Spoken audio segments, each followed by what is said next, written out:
Welcome back to our Pilates and Wellbeing program. We're continuing our Face Pilates tutorial today by working the area of the mouth.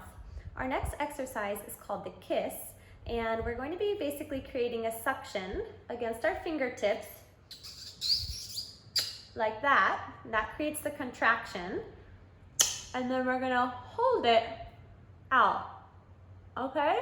So it's a kiss that's a little bit more extended than your usual kiss like this. It's a little bit more open, and I want your top lip to come down over the teeth to help eliminate these lines that want to form above your upper lip. Kind of like this, okay? You can see I'm really drawing my upper lip down over the teeth. If you need to practice in front of a mirror, it can take a little bit of time, but stick with it.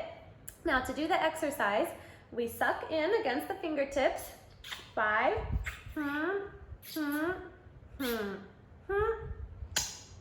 high, 4, 3, 2, 1, and back. Again, sucking in, hold it, high, 4, 3, 2, 1. Important here is to also keep your cheeks really lengthened down the face. Let's do another one together. Sucking in. And then, 5, 4, 3, 2, 1. Great job.